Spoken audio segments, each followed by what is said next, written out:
So courage is our virtue of the month right now. And some ways that courage can be showed is when you have help others when they may need help, but it's also choosing what is good, even if it seems like it's a scary task in front of us. So the story I have for you this month to go along with courage is the little hero of Holland. So here's a little setting of him. And if you can see the water that's near his town, and then there's a little picture of him. All right, so Holland is a country where much of the land lies below sea level. Only great walls called dikes keep the North Sea from rushing in and flooding the land. For centuries, the people of Holland have worked to keep the walls strong so that their country will be safe and dry.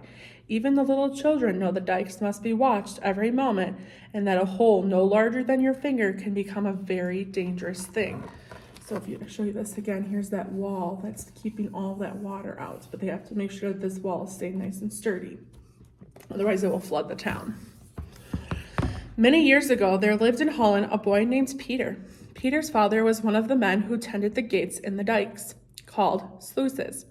He opened and closed the sluices so that ships could pass out of Holland's canals into the Great Sea.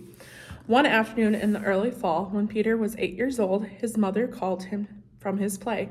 "Come, Peter," she said, "I want you to go across the dike and take these cakes to your friend, the blind man. If you go quickly and do not stop to play, you will be home again before dark."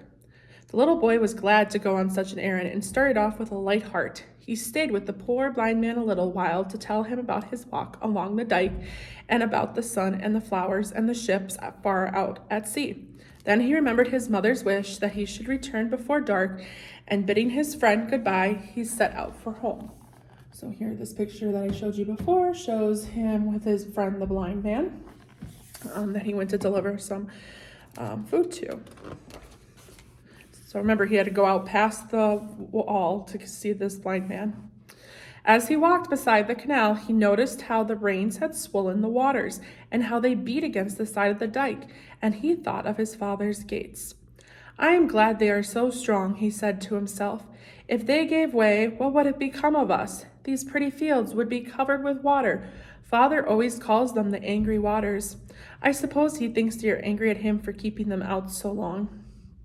As he walked along, he sometimes stopped to pick the pretty blue flowers that grew beside the road, or to listen to the rabbits' soft tread as they rustled through the grass. But oftener he smiled as he thought of his visit to the poor blind man who had so few pleasures and was always so glad to see him. So here's some of those blue flowers that he would pick when he would be out. And here's him walking on that dike on top of that wall. Suddenly, he noticed the sun was setting and that it was growing dark. "Mother will be watching for me," he thought, and he began to run toward home. Just then he heard a noise. It was the sound of trickling water. He stopped and looked down. There was a small hole in the dike through which a tiny stream was flowing. So here's that hole that he found when the water's streaming in. Just then he heard a noise. It was the sound of, any child in Holland is frightened at the thought of a leak in the dike.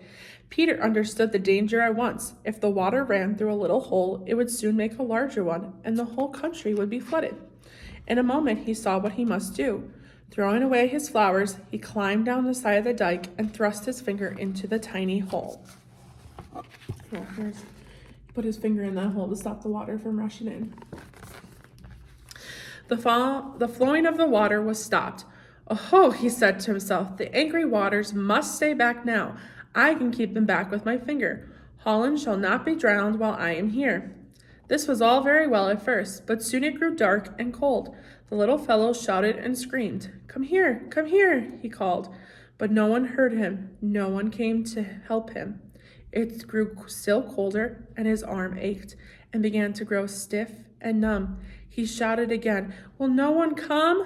Mother, mother." But his mother had looked anxiously along the dike road many times since sunset for her little boy, and now she had closed and locked the cottage door, thinking that Peter was spending the night with his blind friend, and that she would scold him in the morning for staying away from home without her permission. Look here. There's his mother up on the dike looking for him. Remember, he's down here. He's keeping that water out. Peter tried to whistle, but his teeth chattered with the cold. He thought of his brother and his sister in their warm beds and of his dear father and mother. I must not let them be drowned, he thought. I must stay here until someone comes, if I have to stay all night. The moon and stars looked down on the child, crouching on a stone on the side of the dike.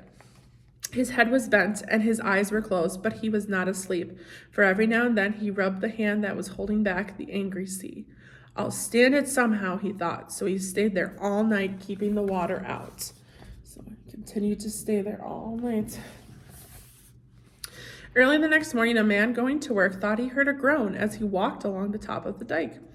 Looking over the edge, he saw a child clinging to the side of the great wall. What's the matter, he called. Are you hurt? I'm keeping the water back, Peter yelled. Tell them to come quickly.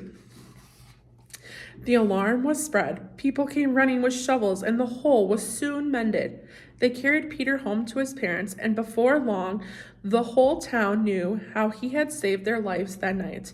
To this day, they have never forgotten the brave little hero of Holland.